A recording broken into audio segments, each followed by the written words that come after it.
The emotion isn't the problem necessarily, it's what I do with it. I used to withhold my thoughts or my feelings in order to, I would have said, to keep the peace. And then I had to ask myself, whose peace are you keeping? The cost of a life without boundaries is you have said yes to everyone and no to yourself. It is a vicious cycle that will not stop unless we stop it.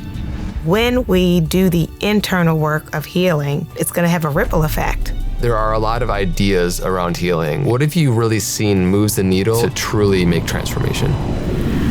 The world often gives you a feeling like you have to chase worthiness or prove yourself. I would like to remind people that we're worthy. It becomes this radical revolutionary act to decide, even if no one else believes it, I am worthy, that I am sacred, that I am enough.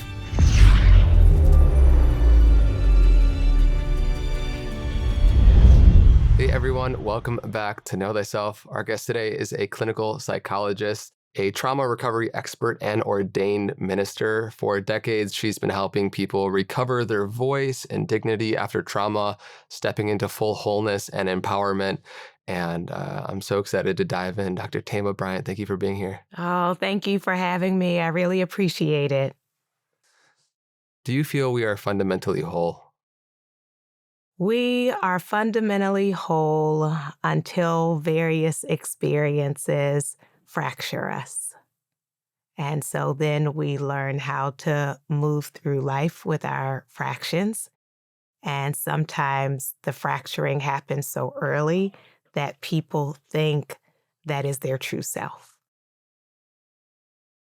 You have been synthesizing and integrating really beautifully from science and psychology, therapy and spirituality. In regards to both camps, there's things that often people miss, therapy devoid of spirituality and spirituality devoid of the human developmental characterological stuff.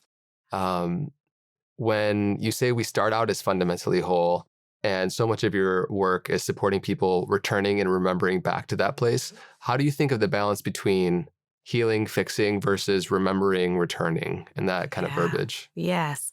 So I think it's easier for people to grab hold of remembering if they recall the age they were when the traumas happened, because then they can think about things were pretty settled or stable. And then at 12 or 15 or 17 or 22, this thing happened. And so then they're like, I'm trying to recover my joy, recover my confidence, reclaim myself. And then there are those people who have no memory pre-trauma, where, they may have even been born into trauma. The pregnancy was traumatic. Events started very early. And so for them, it's harder to use the language of remember, because, if they think about it in the absolute sense, they're like, I didn't know a me before the catastrophe. In that, I think it would be important to actually define a couple terms. When you say trauma, because it is and it has been more culturally embraced and espoused the past 10 years for sure, how do you define trauma? Sure.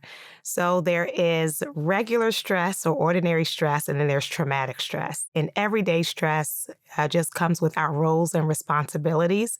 It's just a part of life. And usually we know how to navigate that. It's like, I have to do this at work. I have to do this for my family, and I have to deal with LA traffic. And so I just figure out how to maneuver it. And then a traumatic stress are these overwhelming experiences that exceed my usual capacity to cope. So if I'm not overwhelmed by it, if it doesn't create feelings of a hopelessness or helplessness or powerlessness, then we refer to that as stress. So if you get into an argument with a coworker, some people will say, oh, I was traumatized. They really just mean they were stressed. But when we have these overwhelming experiences, that can be a medical event, it can be sexual assault, child abuse, war, natural disasters, a fire, a car accident. When we have these kinds of events, especially if they are long-lasting, we can see three major disruptions. So one, it can disrupt your sense of yourself. It's like who I thought I was, and then that gets shattered by the experience. my ability to regulate my emotions. So then we see people or we experience ourselves going from like 1 to 10, right? And sometimes that happening quickly or invisibly. We're like, how did we get here? Uh, and the third one is difficulty with trust. So, especially when it was an interpersonal trauma, because I mentioned like a natural disaster, it's not really a person. But if you were harmed by a person, then it can be hard to relate and connect with people.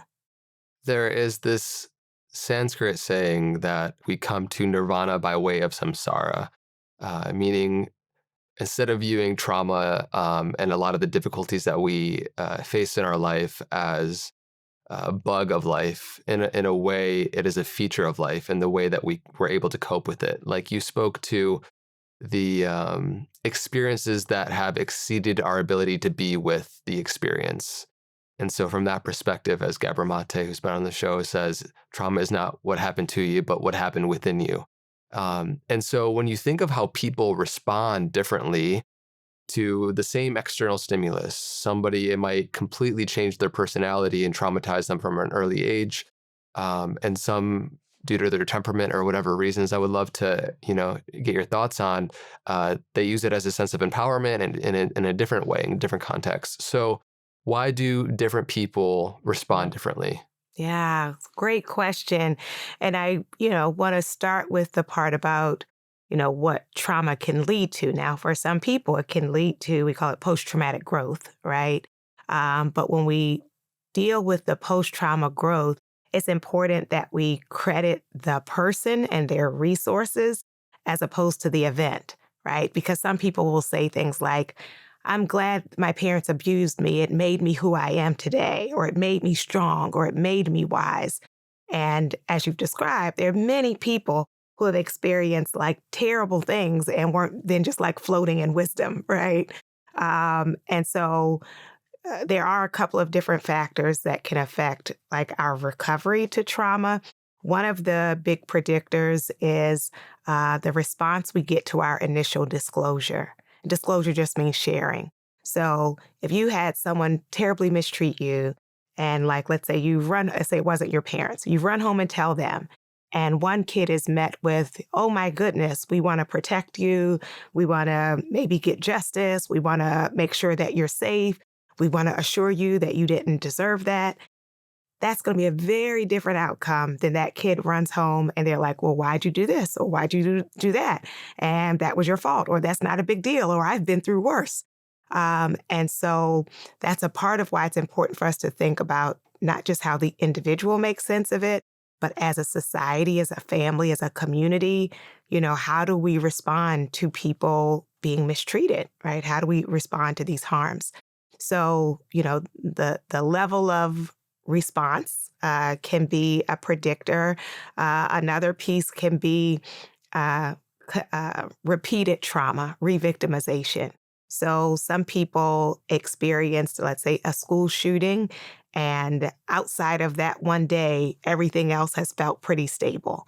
And other people, it's been like event after event, like multiple traumas, sometimes multiple offenders. And then, we also just have like a nervous system. So people even show their distress differently, right? Some people, as a way of coping, cope with busyness. Overachieving. Right? Yeah. And so that looks very different from the person who can't get out of bed. They've both been affected, but it's, in some ways like by personality, what do you grab a hold of? Yeah. And I want to just say busy is not the same thing as healed. And so some people are very productive and look very impressive, but are really struggling on the inside. Yeah, and I think it's one of those things that many people who may be coping in a way that is societally rewarded and pedestalized, as overachieving or very successful. So many of the affluent individuals in culture are deeply wounded and have been acting Right. from that place. Yes. And I guess an area of exploration or distinction here is a lot of people would see individuals who are thriving externally and say that is a life, that is an ideal life, whether it's a sense of freedom or abundance or whatever they kind of denote as like that lifestyle. And it becomes very culturally pervasive to continue to externalize and outsource our sense of freedom and security and safety into some event happening outside of us or some relation happening outside of us. And the first principle is a way of kind of bringing this back home instead of seeing the pursuit of happiness and the goal of everlasting peace or fulfillment is on on the other side of certain events, kind of collapsing it down and realizing we have the capacity to source that within ourselves. And so, why do you think it's so pervasive to outsource our sense of freedom and safety? And then let's walk us back home in Yeah. our ability to source that ourselves. Yeah. Great question. So, it's a couple of different pieces that you brought up or that it, stirred ideas in me. One of them is we often tune more into what's missing than what's present. So if what's missing for me is resource, then I imagine if I had resources, I would be happy, which is why some people are stunned to discover there are wealthy people who are depressed, right? They're like, why would they, seek out therapy or why would they struggle with confidence when they quote unquote have everything? But it's like, but it's not everything. But it sure looks like everything if those are the pieces that are missing. So, we can be tricked by performance or presentation. And especially in this time of social media, we use this term compare despair. It's so easy to say, like, oh, look at them. And we're looking at like their curated life, right? It looks well put together, it's well presented, or like the matching pajamas, or, but people are struggling. So we get pulled into the performance and think like, if my picture looked like that, surely I would be joyful. The other piece, which I do think is important, in liberation psychology, we talk about the importance of not only looking at the individual, but looking at context.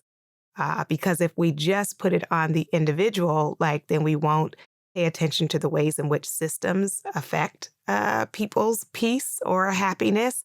And then we'll just say, like, it's an inside job. Don't worry about those things. You should just meditate more. And so it's a both and.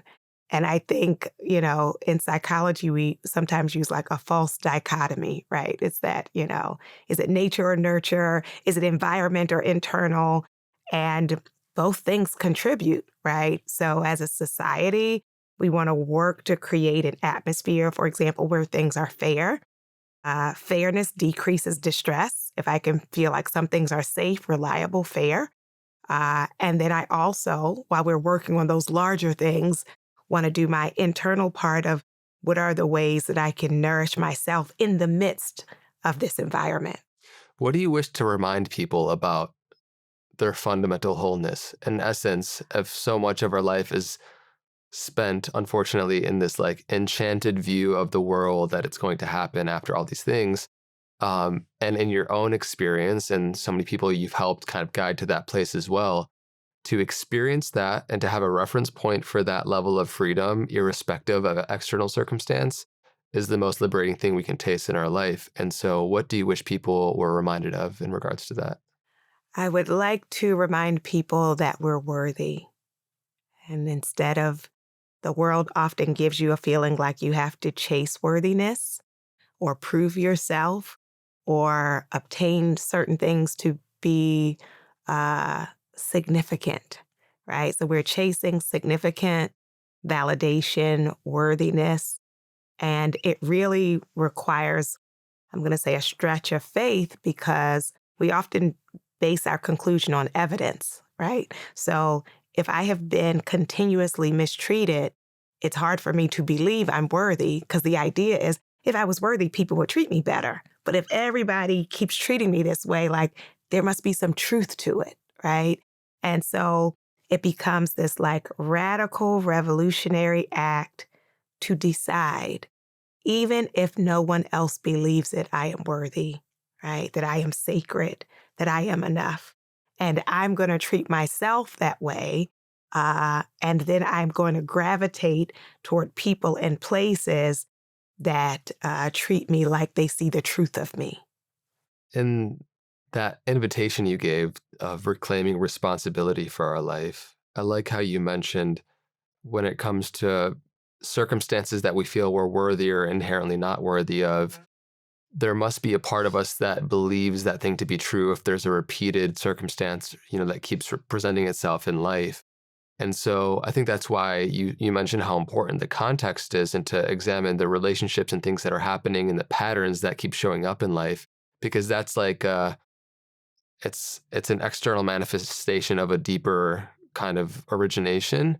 And so I feel like I would love to get your perspective on when people are thinking, you know, in what ways am I unknowingly limiting myself? In what ways am I operating through a lens of pain that I've rebranded as, overachieving or whatever it is? I think examining those patterns and like the fruits of certain things can be telling of the source in which they came from.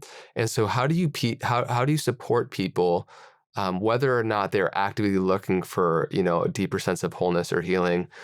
Examine and identify what their core wounds are. Right. Great.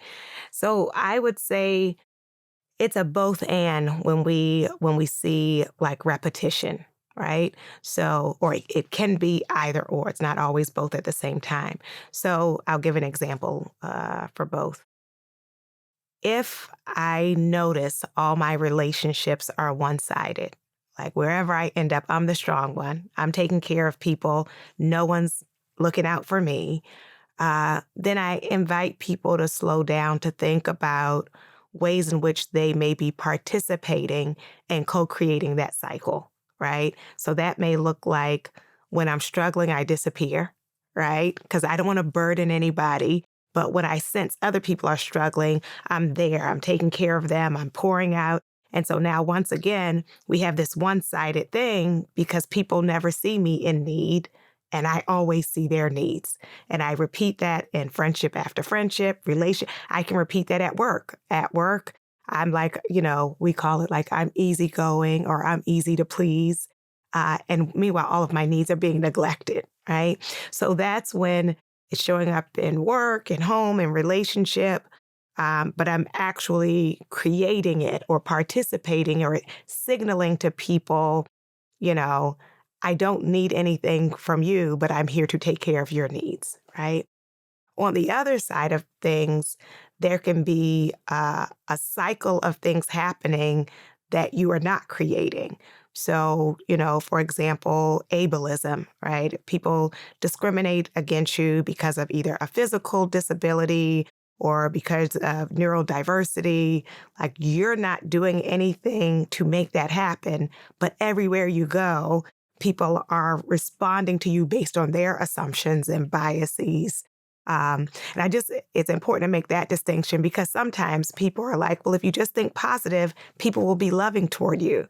And it's not quite accurate, right? Yeah. Yeah. No, that side of social justice in your work, I think, is really important, because we don't talk about those systemic programs as much. I think in the personal development or spiritual growth scene, it can become a little bit solipsistic and all about self. And our wounds are often in relations, and our healing is in relations, and uh, relations not just within peer to peer, one person, but systemic, as a whole. Yeah. It would be good to spend another couple minutes here just Mm-hmm. exploring this. Yes. So again, what do you wish people understood about Mm-hmm. that? Yeah. That uh, it is hurtful when other people don't see you as worthy. And it can also be systemic or it can be societal, meaning you can't just avoid it, right? I always say, because people usually like the language bias, because bias is like one person, right? And I always say, if like one person didn't like Black people, then like I just don't go to their house, right? You could just say, I'll make other friends. It's not a big deal. But when these issues show up in our educational system, in our legal system, in our banking system to just apply for a loan and housing, and beauty, and like who gets cast to be like the leading person, um, it is unavoidable. So then a part of my healing is to be able to see it and to know that it does not define the truth of me, right? Even if other people don't recognize it, I need to know it for myself. Understanding that it doesn't define you, and then also becoming a conscious, positive agent of change to help rewrite the narrative, which you've done, and you spent a lot of time on. Uh, was there an example of your own personal life where this came up, and I'm curious how you navigated that. Right. There have been, multiple. One that comes to mind is when I first became a professor. I won't name the school, but I was my first time being a professor, and they had a parking lot for faculty members. And the faculty would just go in there and park. They didn't give us a decal or anything. It just was known that that was for us. And every week when I pulled into the lot, the security would stop me and demand to see my ID, right? And for those who don't know what's happening, they may just say like, oh, they just were checking, but they're not checking anyone else, right? So it sends a message like you don't belong here, like surely like you can't be a faculty member. We have our idea of what that would look like, and it's not you. And so, there is both when you have these experiences, your internal caretaking, or we call it like emotion focused coping, and then problem solving coping, right? So, emotion focused coping is like what you do to take care of yourself. Part of it is like taking my breath, because when I drive up, I know what's about to happen, right? So, I just slow down before I pull up, take my breath, and I know it is coming, right? And so, reminding myself, we say like of affirmation, of my worthiness, of my efforts, and then social support. Who are the people who I can park my car and like call my best friend and say, "Yep, right, it happened again." So having that level of support is important. And then another part is, as you said, being like an agent of change, right? Because even if I say, I'm just going to deal with it, there are faculty members who will be coming after me, right? And do I think that this should continue to happen to them, right? So then I speak to those persons who are in charge who are shocked and stunned because nobody checks that lot. And I'm like, oh, yes, they've been checking every week, right? For certain people. And so far, like I'm the only one. Uh, and so that's an important piece to think about, say, strategically, how you want to respond. And one, I want to say to people, if you don't have like some great, well together response the first time, to also give yourself grace, because you don't often see these things coming. Right? You're just driving along, and I'm more thinking about like, what's my lecture going to be? And so then you have these moments where you're like taken aback and have to say, you know, what are the possibilities? Because sometimes we feel powerless or hopeless, like there's nothing I can do. And there's many possibilities, whether it's addressing it with the security guards, addressing it with the people who are over them, talking to other faculty members, going deeper than that to talk about training. And so I would say for me, most of the time, it's a both and, meaning nourish myself and try to see if I can be a part of changing what is problematic. I think that's really helpful. I'm sure for everybody who's listening right now, whatever experience we have where somebody judges us based off our class or race or ethnicity or whatever it is, uh, I'm curious on how you navigate your own personal trigger around things, but then also bring self-compassion to the process because it's not something that everyone has to deal with equally, of Right. course. Yeah. And so that can obviously bring up a lot. Yes, absolutely. It's the emotional labor. So it's like I haven't even started teaching yet, and I'm having to like either teach or take care of myself. So there's definitely extra labor involved. A part of it we talk about like our socialization process, which is preparation. So it helps if you have parents who talk about these things. Some parents avoid these conversations because they're like, I just want them to be confident and go out there and conquer the world. But when they don't have any language or understanding for what they're experiencing, often they would just think like it's something wrong with me, like individually, and not have a literacy, a way of like reading the room, of reading what's happening and not internalizing it. And, some people will, have to learn it. So even if you didn't get that like exposure or those lessons growing up from your family, and it's different in different spaces. Like, what does that mean in the workplace? What does that mean in my neighborhood? What does that mean in navigating interactions with the police? And so, yeah, that process is important. And, a part of what I have done is not just like reactionary when something happens to me, but thinking about it in terms of addressing systems. And so a lot of my work, as you mentioned, is with trauma survivors. So I work with victims of violence and will often do trainings at hospitals and also with judges and lawyers about the ways these, we say, biases or isms can affect us seeing or not seeing people as victims, right? As it relates to the differences between the self work and the relational work, I would just love to examine a couple other common patterns that people are going to face and tools to be able to support them.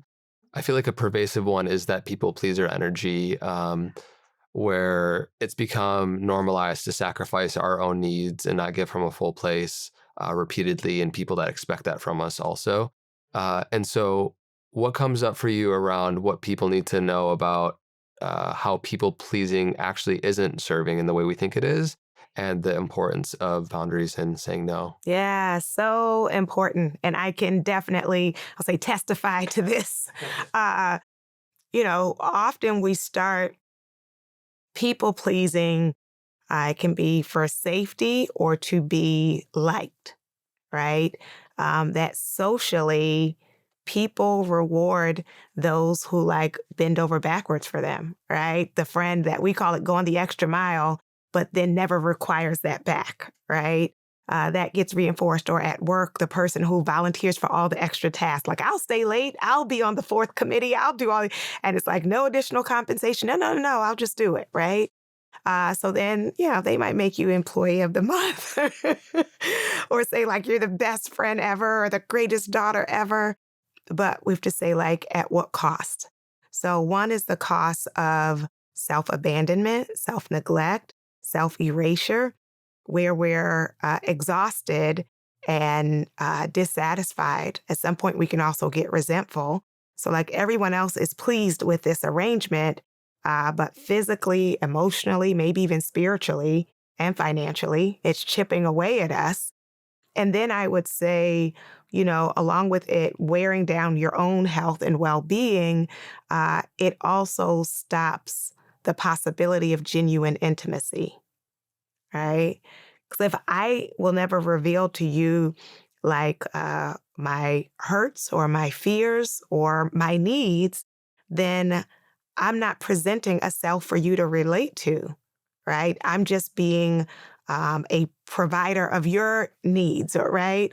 So and trauma survivors often study situations and study people to figure out what is required of me. Because they're thinking, if I do the right thing, I'll be safe, right? But that's not relationship. It's performance. I think of how much we all deeply crave that sense of intimacy, and perhaps because we are fundamentally one at that level where we all are whole and our nature is to give and whatnot, and yet at times operating from these deeper ways in which we've coped it to feel safe. And a lot of times that's like okay with sacrificing your own needs and playing small so that it doesn't make other people feel small, you know? And I feel like on this journey of returning to our wholeness, awakening to our true self, inherently there is relational things and events that need to change externally, and people will expect you to show up as you have it as a prior version of yourself. Mhm.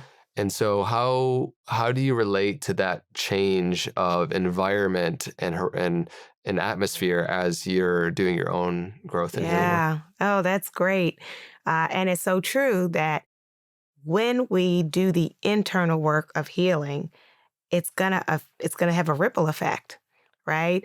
If before I was kind of like a doormat or had no opinions, and everyone was like, "Oh, you're amazing," because you would just echo back what they want to hear, and then suddenly you come to an age or an experience where you want to like live in truth, and you start expressing those things.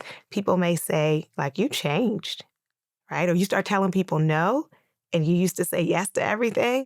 People will be angry, frustrated, confused. Why are you doing this? It's like, the grandparent who would always watch the kids is now like, I would have spent some of my retirement time, doing my hobbies or traveling, right? To not assume that I'm going to always be here. And they'll say, oh my God, how selfish. Like, you're so terrible. So there is that adjustment period. And I would say, if it comes to us and we recognize like the change, it can be helpful to communicate it, right? To say, like, with that example, oh, I know before I was like always home and you could just drop them anytime and, plan things without checking in. But I'm trying to do some more things now. Like, I've been neglecting myself. So I'll need you to like ask me in advance to make sure I'll be free, Hmm. so we can, announce the transformation. Yeah. A lot of us, though, associate setting boundaries with a sense of abandonment, Yeah. you know? Yes. Do you see the path forward in that regard is just practicing that, or Yeah. how do you?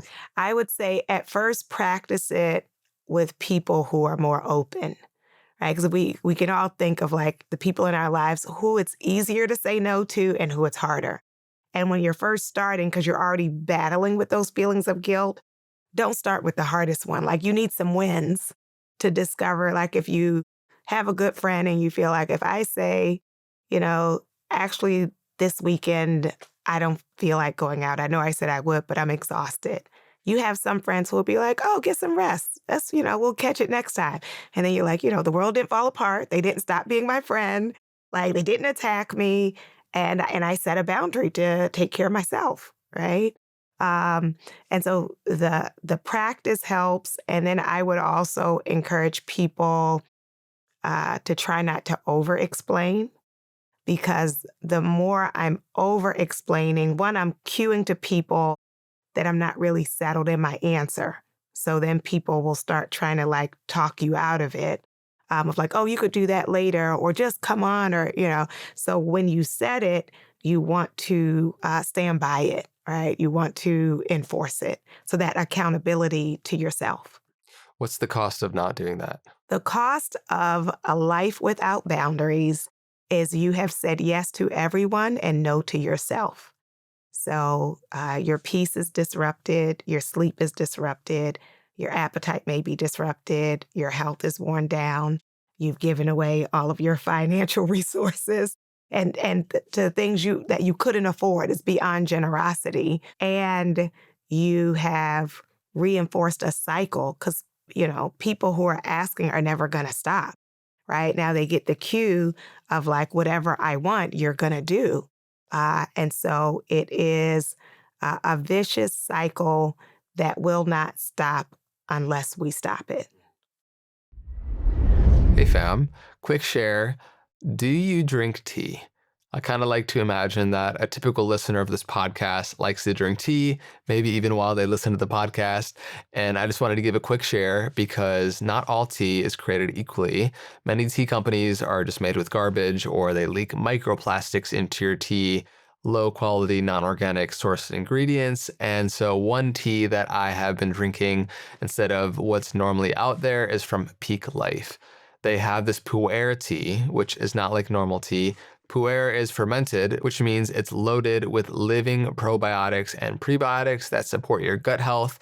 It's like a reset button for your microbiome that supports with digestion, energy, metabolism, and your skin. Pique's Pu'er green and black tea is wild harvested from 250-year-old trees, triple toxin screened, No junk, no pesticides, no weird stuff.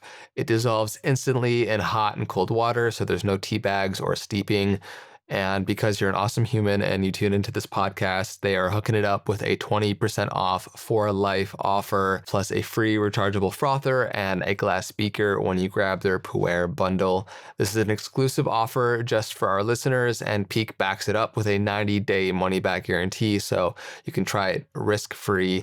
Go to piquelife.com/know thyself to grab yours now. That's piquelife.com/know thyself. I hope you enjoy.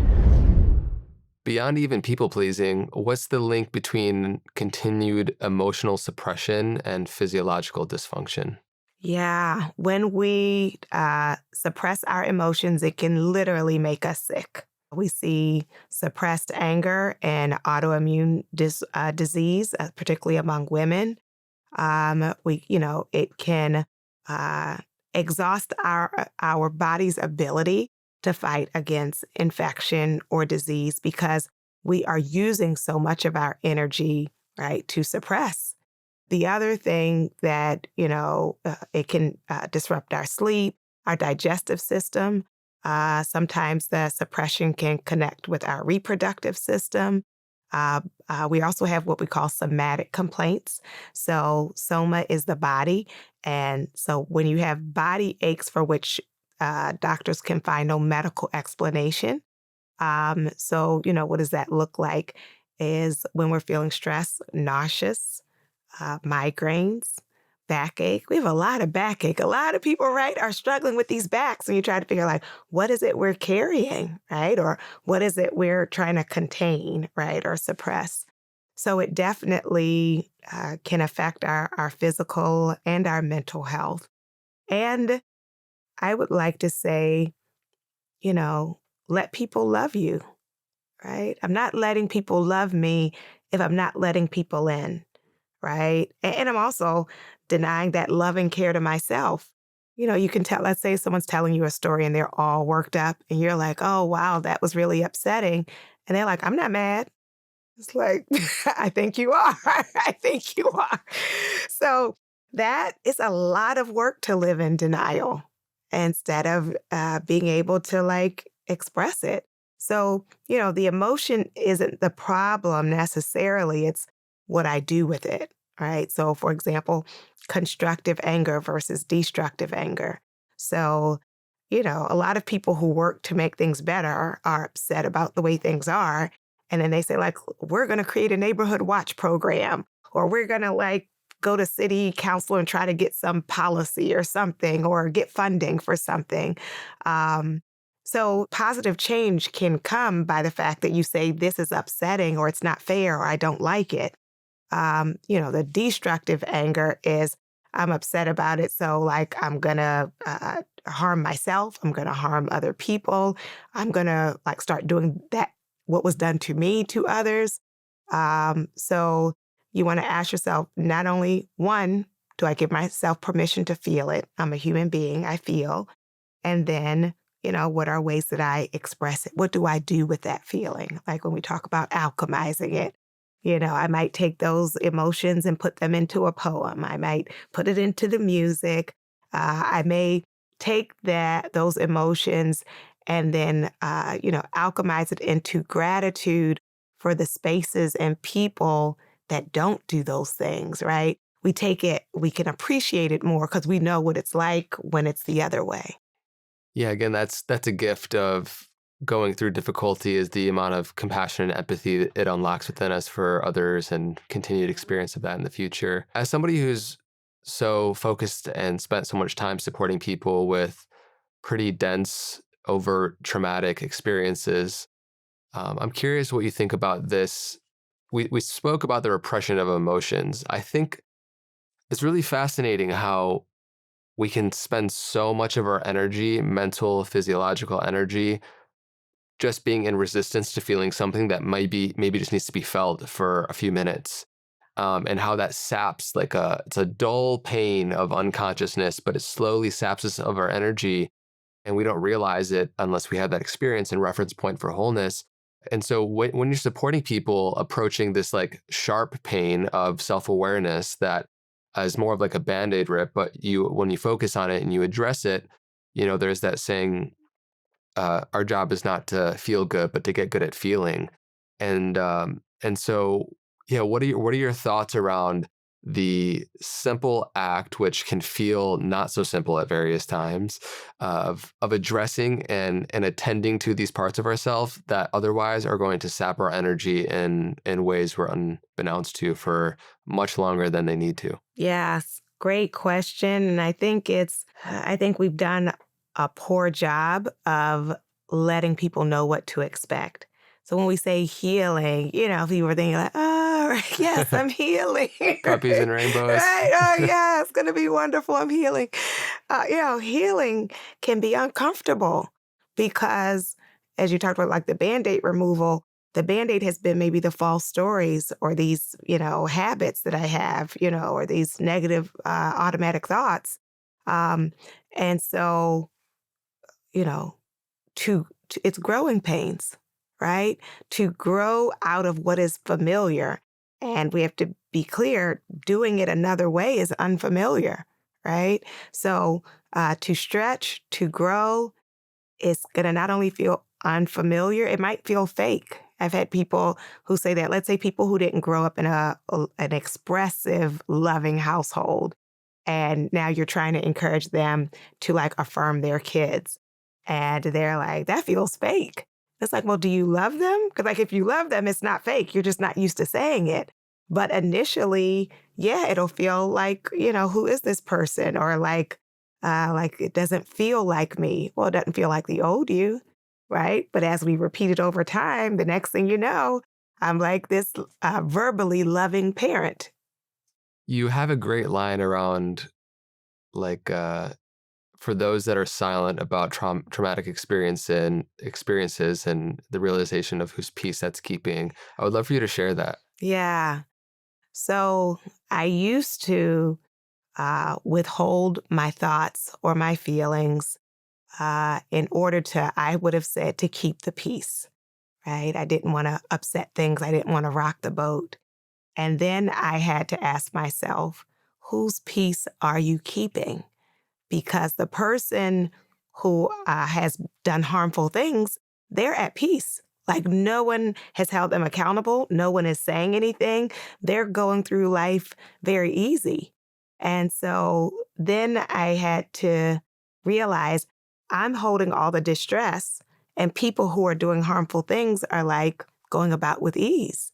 And so I no longer want to hold it.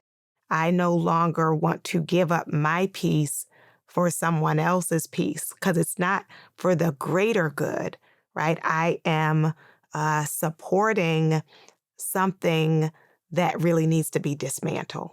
And I will say, it requires releasing your fear of abandonment and rejection, right? Because that's some of the reason why we don't say things is like, well, if I say something and they get upset, they're going to leave me, right? Or they're going to reject me, or they're not going to like me.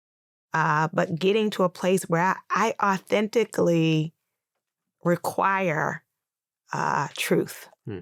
right? So that's all. Like, I only want authentic relationships. I only want authentic conversations. I want to be in spaces where truth is spoken. And if I speak the truth and someone doesn't like me for it or rejects me for it, then that's a gift because we've been in this false thing, right? We've been in a relationship that was based on my silence, not based on my truth. So and not just me, of course, for everybody to be able to speak theirs. And then we can actually know each other and decide, are these people that you want to keep up close in your life?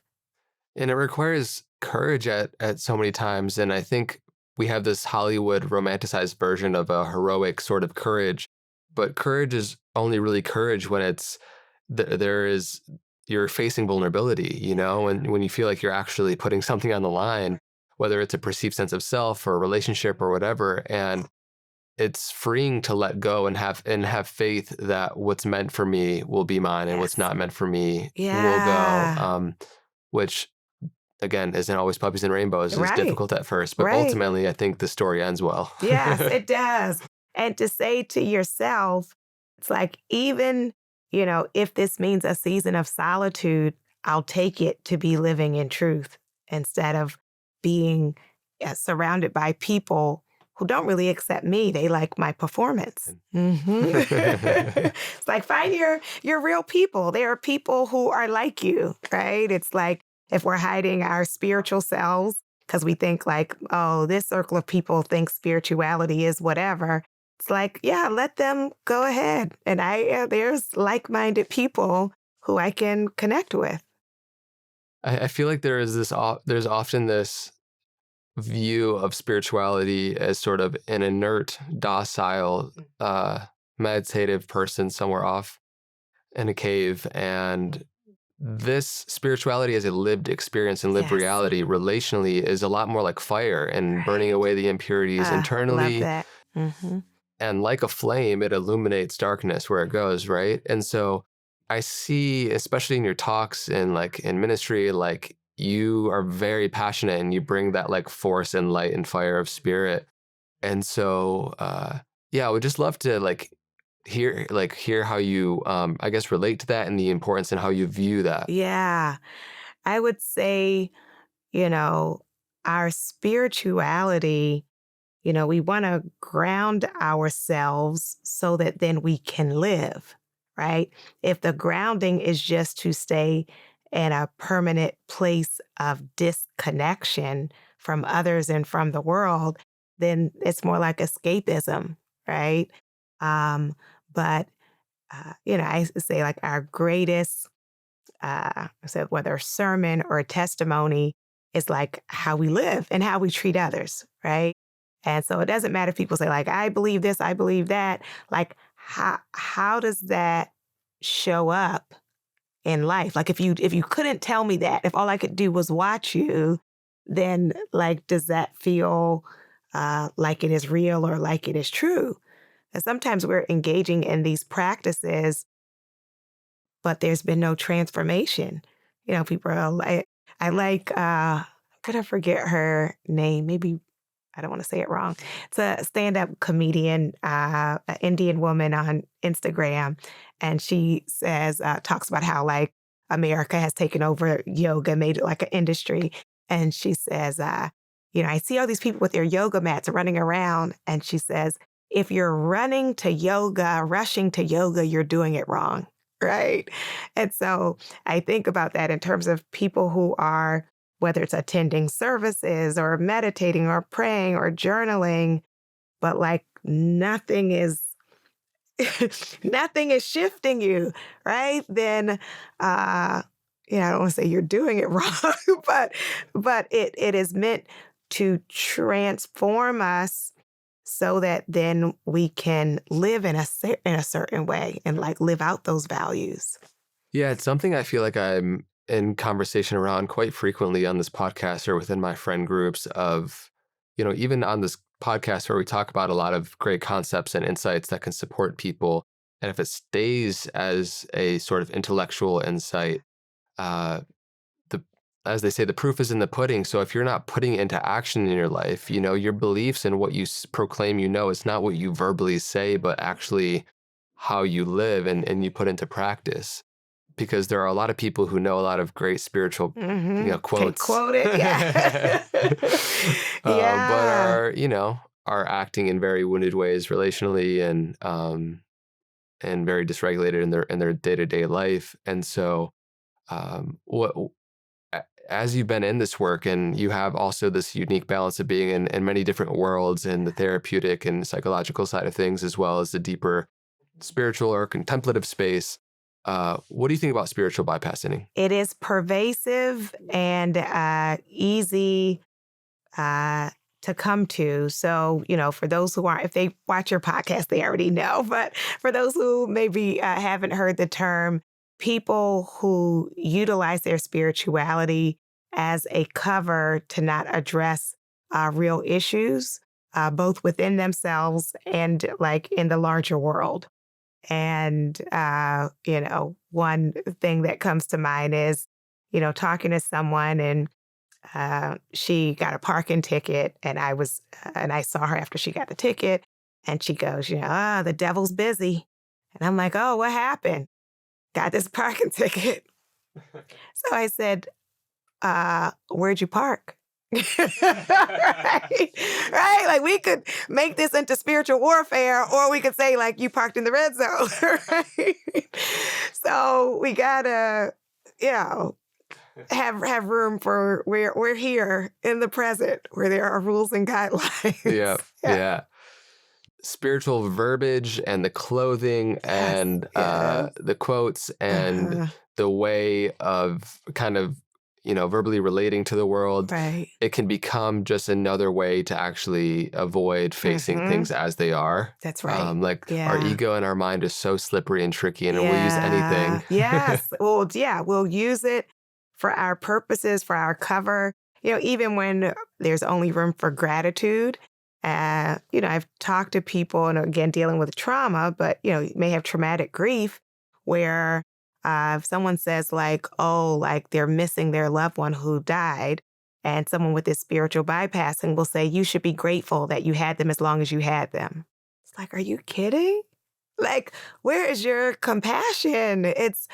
Yeah, you should be grateful. Hmm. Yeah. One of the last kind of notes on trauma is continuing to ground this in for people, for those that want to dive a little bit deeper into exploring how they can, individually come into wholeness. Like you spoke, and it's been a golden thread throughout much of this podcast of, by filling up your own cup, by coming and returning to wholeness, you lay the foundation for truly being of service in a way that is empowering for the world. There are a lot of ideas around healing and moving beyond their trauma or facing it. And I'm curious, as somebody who's worked with people hand in hand for so long, what have you really seen moves the needle? And whoever's listening right now, what direct actions can they take to to truly make transformation? Right. Great question. And I think one of the things to recognize is with post traumatic growth, uh, it gets described as the fact that growth and despair can coexist. And that's important to name because sometimes people have this false notion of like, when I'm recovered, right, or when I'm healed, I'll never be triggered by anything. I'll, never lose a night of sleep. Like everything is just going to flow easily. And so, we're layered people. So I may see my growth in one area and another area I'm still struggling with and working on. Different things come easier to us, or we have more opportunities to practice it out.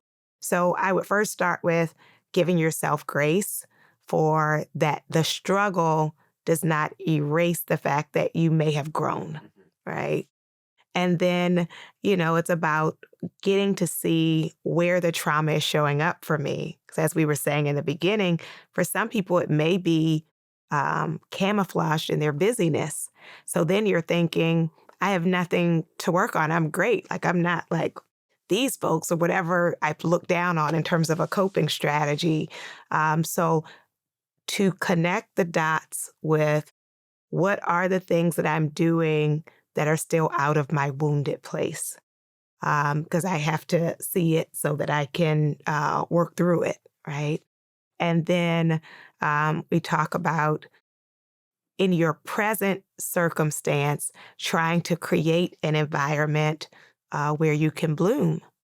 Because if I did experience trauma, but I continue to spend most of my time with people or in places that are not really safe, physically or emotionally, it's going to be hard for me to heal because everything in my nervous system is telling me be on guard, fight, flee, freeze, all those things. So I can help facilitate my growth and like what I am choosing now, right? I choose to be in the presence of more peaceful people, right? I choose to have friendships with people who know how to work through conflict without it being an attack or, becoming an eruption. So making choices in my present can be a part of it. and then the combination of self-care and community care. So how do I pour into myself? And how do I have reciprocal, mutual relationships? And then, preparing for the triggers, right? Recognizing what are the things that like set me off. And instead of just accepting them of like, oh, that's just me, people have to deal with it, then instead to say, maybe I don't do well with dealing with people in authority or people who have power. Or if I feel rejected, then I become rageful, right? So I have to see those cycles. And then if I see something coming that may be, similar to that, to give myself like the reminder to make a different choice.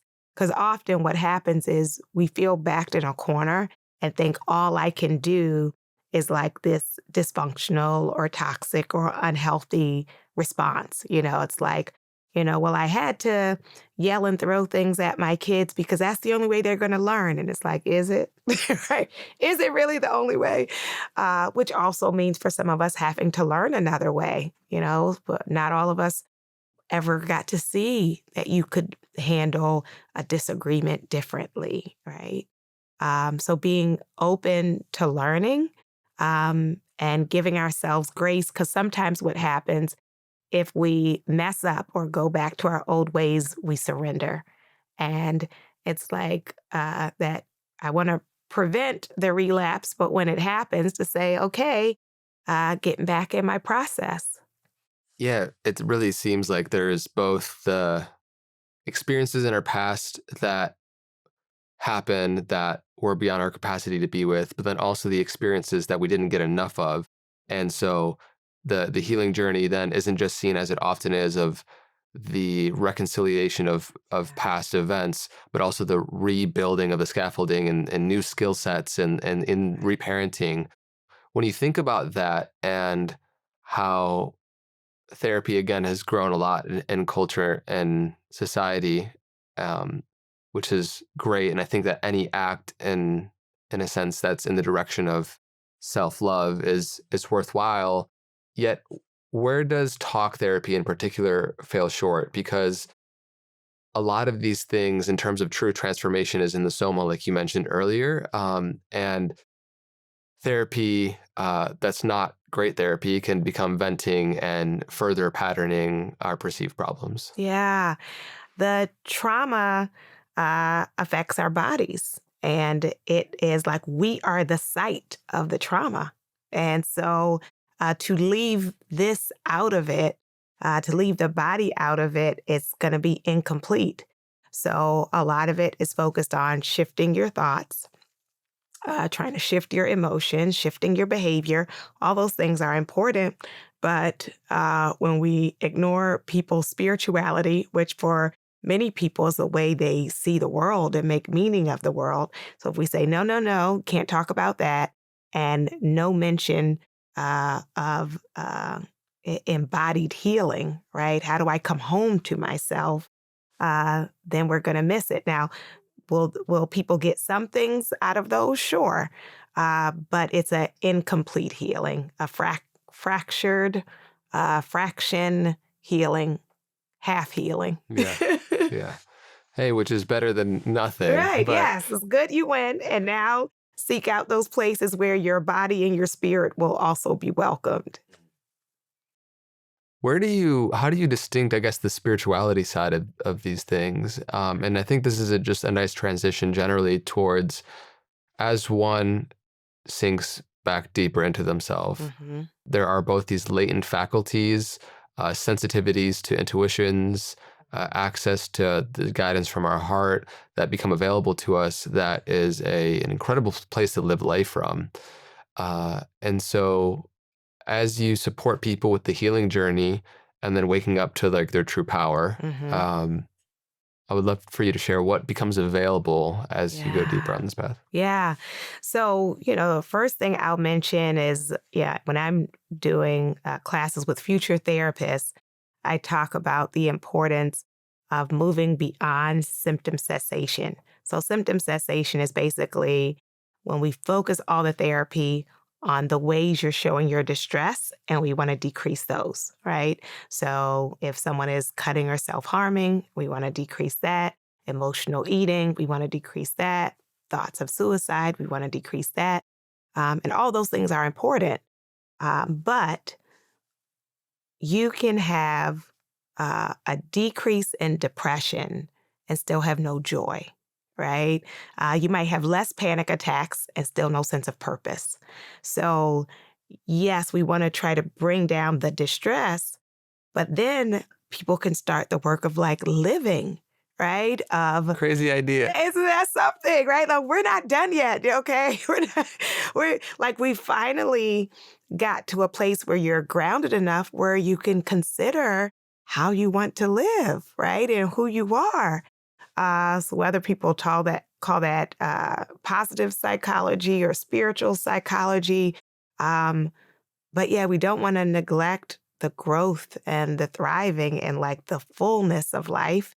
And a part of, the fullness of life is also us being able to see the sacred, in ourselves and in others, and to be tuned into, you were talking about whether we call those spiritual gifts, those abilities that when we are being led by our wound, we can't connect to it. Like we're perpetually triggered.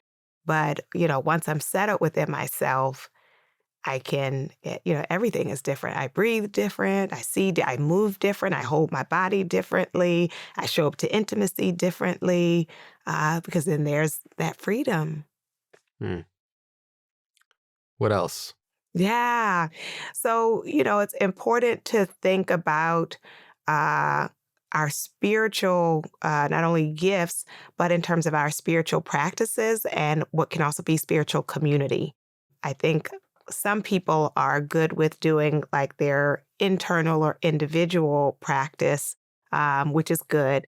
And we can also grow in communities with other people who have made this a priority, right? That we can learn from each other, that we can grow in that way.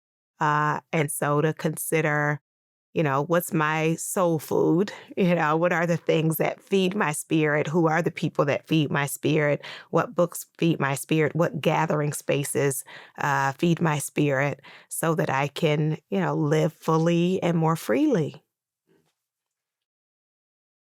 It's very fascinating to me, the individuation of uniqueness on this planet as it expresses within all life, but particularly humans, and how we all have these, for various different factors, through life experience, genetic, and maybe you have some ideas of spiritual past lives or whatever it is, that we have unique gifts that are like very distinct in our capacities to show up in life, and I'm curious about becoming a leader in this new paradigm and how it expresses through us each differently.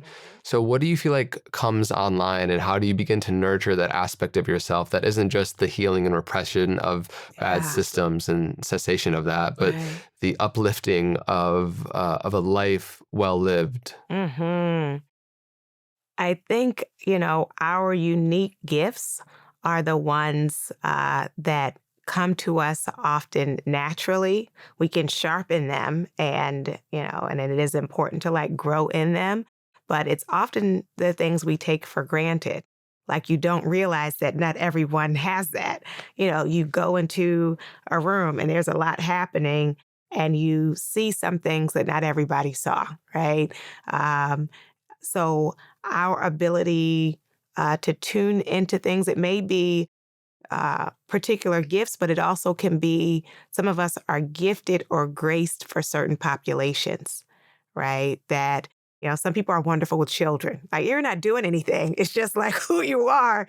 And, they gravitate toward you and some people have like such a gifting like for elders and like, and it's a, it's a reciprocal piece where they feel fulfilled by it and nourished by it.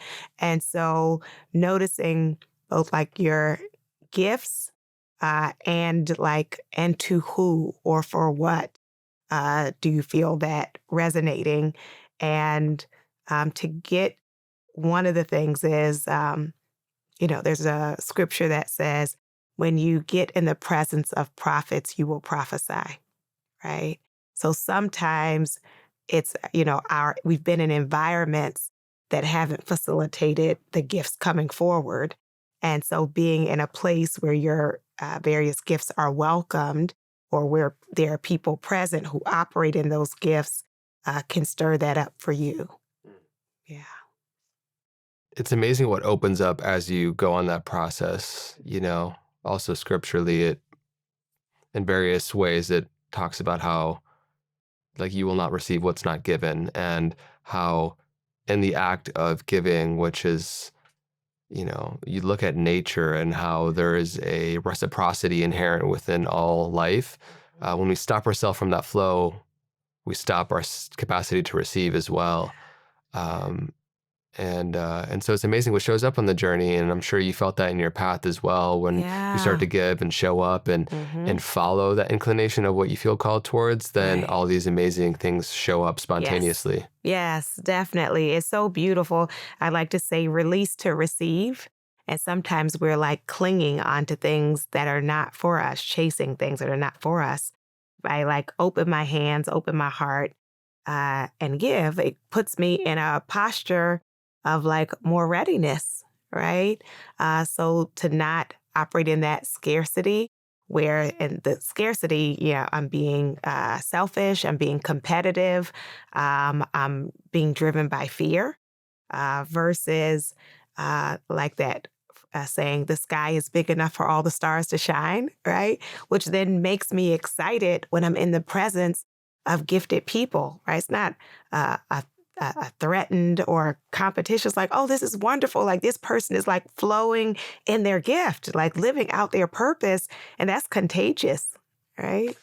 Yeah, I think it only feels threatening when you're operating as a copycat of someone else, Yes. because you'll never Yeah. be as Right. good as somebody else if you're Yes. trying to do that, That's right? right. That's right. Yeah, but when you discover your own uniqueness, Right.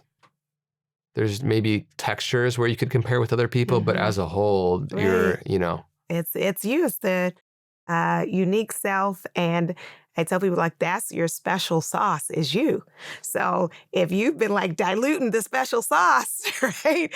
Like bring yourself through it. Even, our students who are training to become therapists, I'm like, yes, learn the theories, learn these interventions, but then you have to let them come out of you, because people are, one of the biggest predictors of the effectiveness of therapy is the therapeutic relationship. Right. So when people feel connected to you, you do a number of different interventions, but they're trusting you and trusting the process. So then we can have some fruitfulness. How would you describe your unique special sauce? Like, what do Ah, you feel like that is? yeah. I would say I am a healer who is healing and who has healed. So the truth of that, like my, going back to our earlier conversation, my heartbreak has made me tuned in to heartbreak. I can see it and I can feel it, right? Because I know what it's like to be in a space where you're not breathing. I recognize when people aren't breathing, right? And so, me bringing my full self into the place, the wounds and the wins, right? I think creates a special sauce. I took an extra deep breath when you said that. I'm like, am I breathing? Right, right. Yes, sometimes we're just like, Yeah. Yeah. Yeah, that really is a beautiful full circle to where we started, where, of course, it doesn't feel like it often in the moment, but in hindsight, our challenges, traumatic experiences, some might say there is a divine design in what it unlocks in our capacity to show up for others. And um, that was a really graceful way of sharing that for you, because it's your lived experience is your unique special sauce, right? Right, Like right. it's what makes you you. No one else has Yes, that. that's right. Yeah. That's it. Versus, I think usually we think like those are things I need to hide about myself, or those are barriers to me being. And it's like, no, that's a part of the making of you, right? I've experienced that definitely, even like in this podcast, certain relationships in the past where the perception was by presenting the best version of yourself, you'll be able to connect with others the most Mm, directly. And it sometimes works for a while, or appears to as if it does. But the real intimacy is actually honoring your vulnerabilities. And like that is what actually connects with yeah. people. Yes. And so it's a really good note to hone in on, is like embracing those aspects. And Yes. you don't want those relationships that don't want the real you anyways. You want those authentic connections. Yeah, it's so true. I think about that in terms of like the humility, but also being relatable. So I have two kids, and my daughter was kind of like a mini me, and she follows directions. She does what she's supposed to do.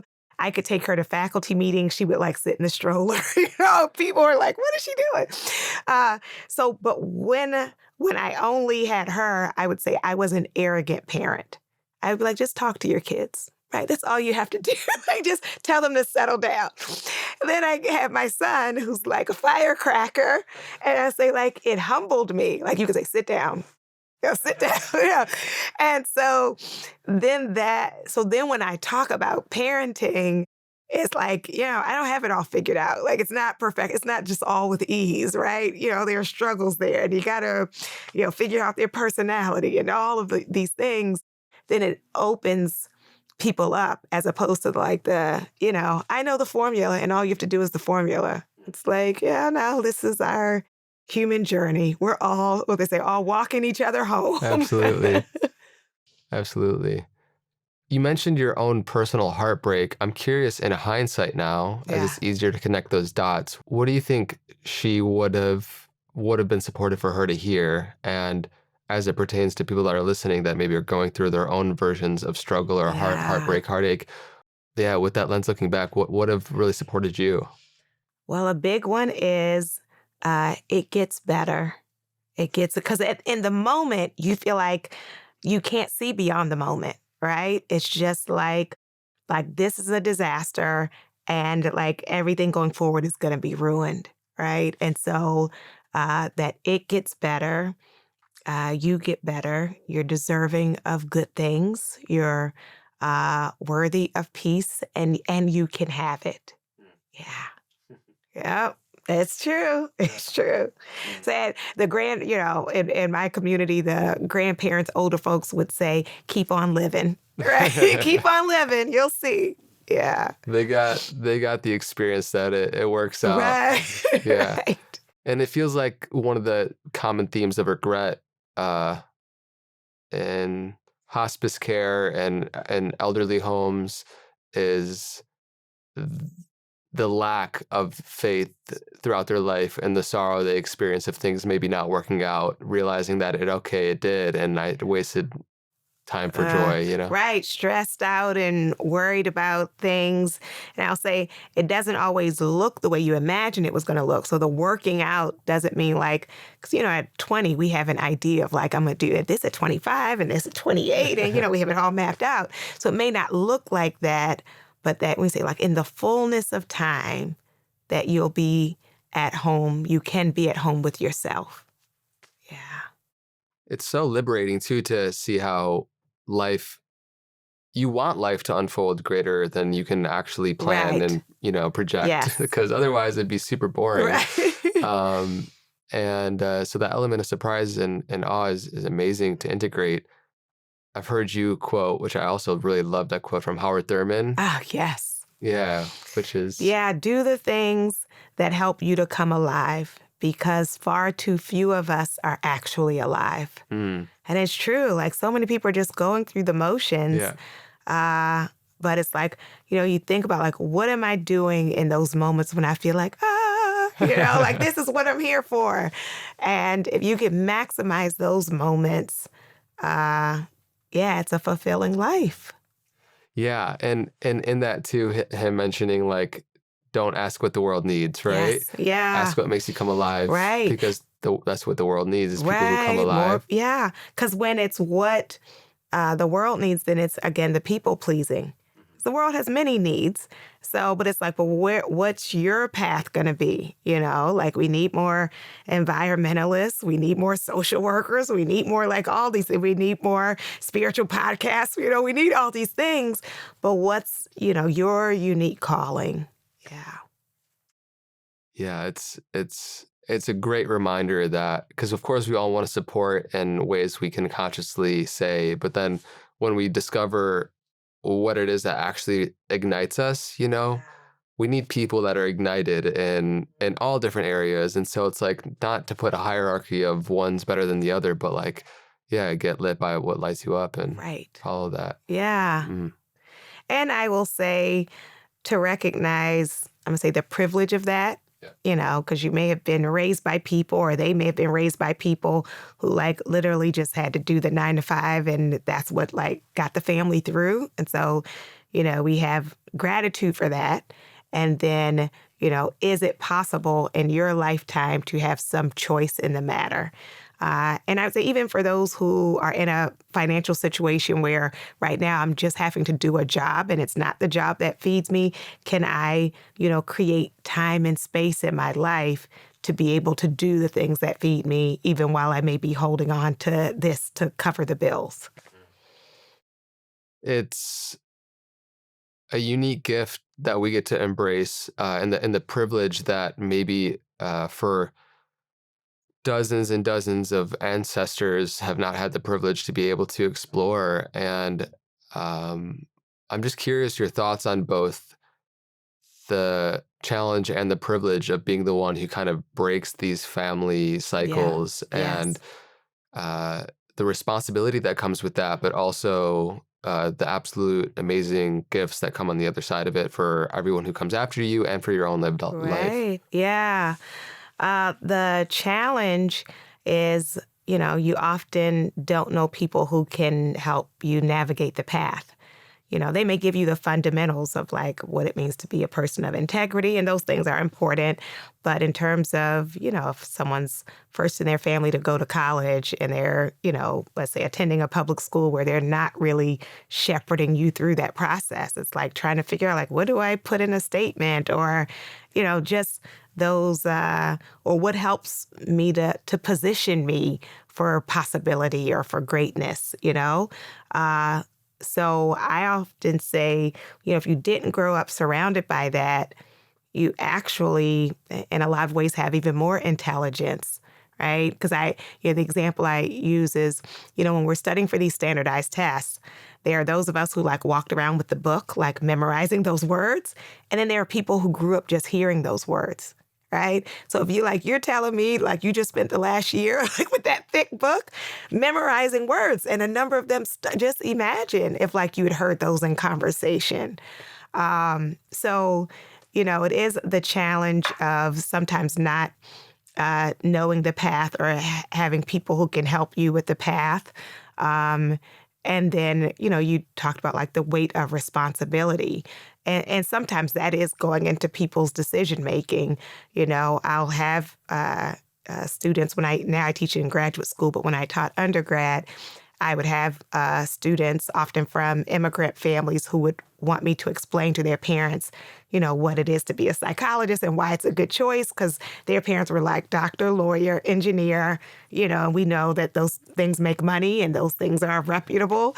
And so they're like, psychology, like, what's that? And so sometimes it can be the weight of wanting to be something or do something that either you haven't seen or your family hasn't been exposed to, but also that sense of responsibility of people may have been kind of banking on you to bring the family to a new place, maybe like financially. So then they may say like, oh, you can't major in poetry, right? Like you got to pick something that's going to help us all. So that can be a weight. And then when you come from an underrepresented group, the weight of, feeling like you are representing everybody, right? So it's like if you're the first and you fail a test or you mess up with something, then the stereotype becomes they can't do it, right? Versus if there are many of you there, then it's just you of one, like this one person flunked the test. So that can feel a heavy weight. But I like to say, in addition to intergenerational wounds, we could also have intergenerational wisdom. So while, your foreparents may not have like faced these corporate barriers or academic barriers, they know some things about like how to survive life. And then it's about trying to figure out, how do I apply that knowledge to this new environment? And then finding mentors in your new space. Yeah. Yeah. I love the reflection of both, there's intergenerational wounds, but the gifts that Yeah. come alongside them as well, through different cultures and heritages that give us all unique skill sets, Right. and that's awesome to Yes. be reminded of as That's well. right. That's right. It's like they'll tell you some things, and sometimes they don't know the environment, but they know people. So you describe an event, and you'll have that aunt who's like blah blah blah. Yeah, They yeah. got the whole thing figured out. So Mhm. it's helpful to tap into that wisdom. Yeah. What do you feel is unique and distinct about the intelligence of the heart? I know you've written and spoken to a lot about this, and I'm just curious what comes up for you. Yeah. Our hearts are sources of information. Sometimes people, speak negatively about feelings, and they're like, feelings aren't facts, and, ignore your feelings and don't be all, the problem is people are too emotional. Or uh, I'm grateful for those of us who have remained tenderhearted. It's a gift that life has not hardened you, and some people understandably have like become stone-hearted. And so for those of us, I'm one of them, who grew up being told like, you're sensitive.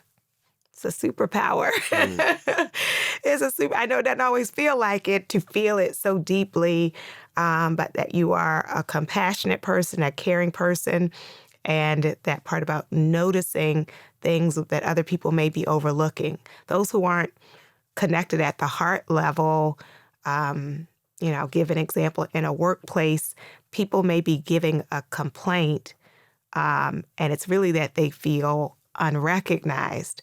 And if you're not in the heart place, you might respond by saying, this is better for the budget, right? Which it may be, but like you're missing like this human moment of what people are really asking for. It's like, even if I can't change the budget, can I honor your heart and the fact that you're feeling, erased or taken for granted? So yeah, there's wisdom in both tuning into our own hearts, like what is your heart telling you, and also wisdom into being open to feeling where other people's hearts are.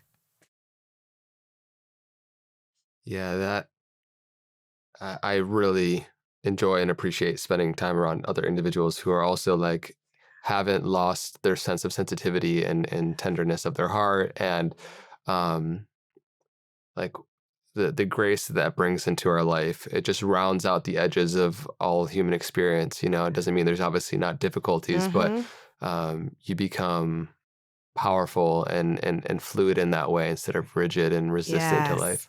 Yeah. It's beautiful. Those are the people. Yeah. Yeah. Yeah.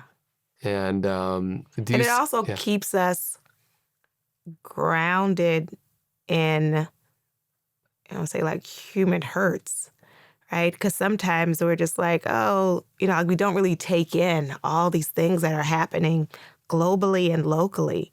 So for people, who can really tap in and feel it, I think it becomes like a point of reference for those who are just like going through the motions, not really paying attention.